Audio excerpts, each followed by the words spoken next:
લગ્ન પ્રસંગમાં બનતું રસોઈયા કે મહારાજના હાથે એ ટેસ્ટી અને ચટાકેદાર ટીંડોળા બટેકાનું શાક આજે મેં ઘરે બનાવ્યું છે. ચાલો તો એ ટેસ્ટી રેસીપી હું તમારી સાથે પણ શેર કરું. 250 ગ્રામ ટીંડોળા લીધા છે. એને આ રીતે આગળ પાછળનો ભાગ કટ કરી આવી રીતે મોટી સ્લાઇસમાં કટ કરીશું.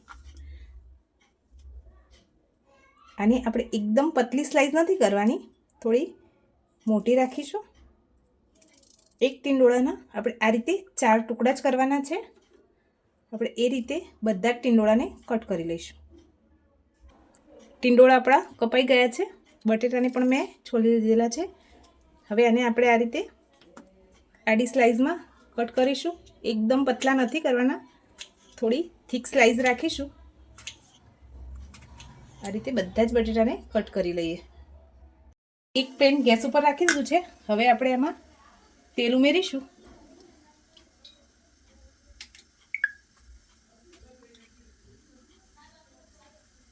તેલનું પ્રમાણ થોડું વધારે રાખવાનું છે.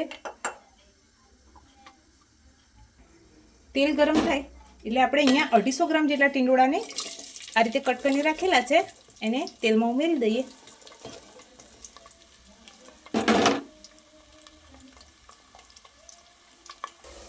જ્યાર સુધી આપણા ટીંડોળા ફ્રાય થાય છે ત્યાર સુધી આપણે એક વાટકીમાં મસાલો બનાવી લઈએ.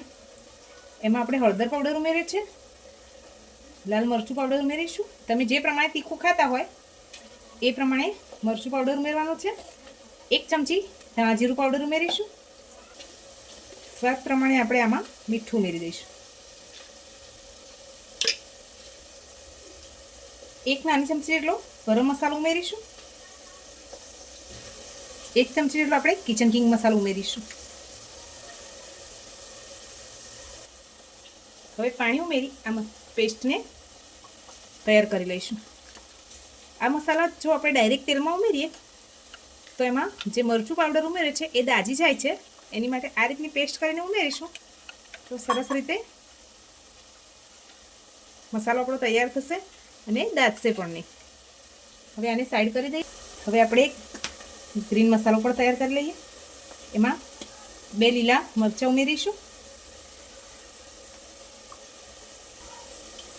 5 થી 6 કળી લસણની ઉમેરી દઈશું.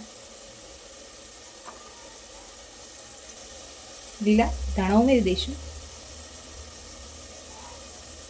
થોડું પાણી ઉમેરી આની એક પેસ્ટ તૈયાર કરી લઈશું.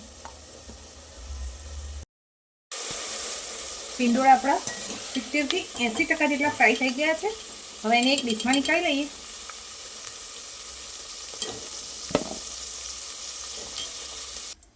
હવે આપણે સેમ કઢાઈમાં બટેટાને પણ ફ્રાય કરી લઈશું.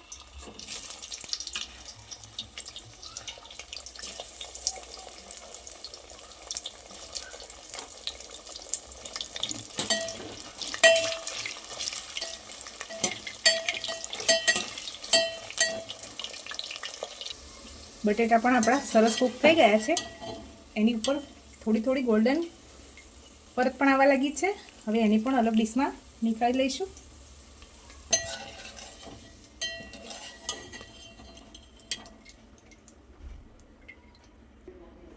હવે એ જ તેલમાં આપણે રાઈ ઉમેરીશું, જીરું ઉમેરી દઈશું. રાઈ અને જીરું તતડવા લાગે છે. હવે એમાં હિંગ ઉમેરી દઈશું. આપણી જે ગ્રીન પેસ્ટ તૈયાર કરીને રાખેલી છે એ ઉમેરી દઈએ.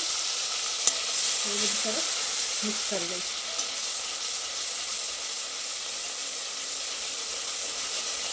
સરસ રીતે આ પેસ્ટને સાંતળી લઈશું જેથી લસણ એની કચાશ દૂર થઈ જાય.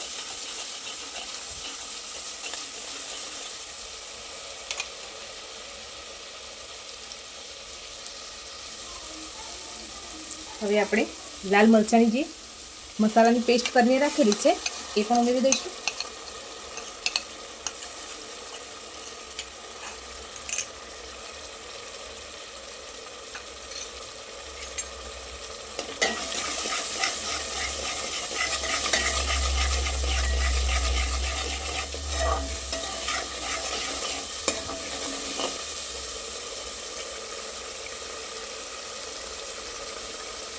હવે આપણે આમાં શેકેલા સિંગદાણાનો ભૂક્કો કરીને રાખેલો છે એ ઉમેરી દઈશું. 1 ચમચી તલનો ભૂક્કો કરીને રાખેલો છે એ પણ ઉમેરી દઈશું. હવે બધું સરસ મિક્સ કરી લઈશું.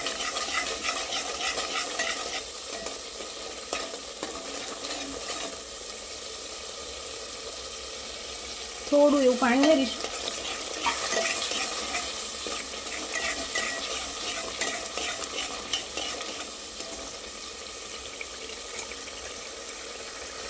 મસાલામાંથી તેલ છૂટું પડવા લાગ્યું છે. હવે આપણે જે ટીંડોળા અને બટેકા છે એને મસાલામાં ઉમેરી દઈએ. ટીંડોળા અને બટાકાને થોડી વાર માટે મસાલા સાથે મિક્સ થવા દઈએ. એની માટે થોડી વાર ઢાંકી દઈશું. થોડી વાર પછી તમારે કેટલી ગ્રેવી રાખવી છે એ પ્રમાણેનું પાણી ઉમેરી દઈ.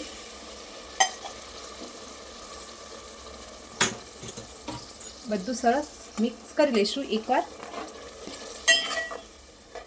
અને ઢાંકીને આને 5 મિનિટ સુધી કૂક થવા દઈએ.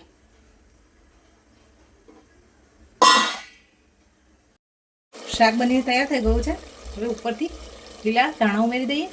ગેસની ફ્લેમને ઓફ કરી દઈશું. હવે આને સર્વિંગ બાઉલમાં નીકાળી લઈએ. હવે આપણે આને સર્વિંગ બાઉલમાં નીકાળી લઈશું.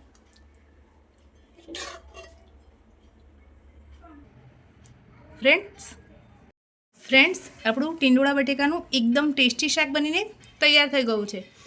તમને આ રેસીપી ગમી હોય તો લાઈક, શેર અને સબસ્ક્રાઈબ કરી દેજો. Thank you.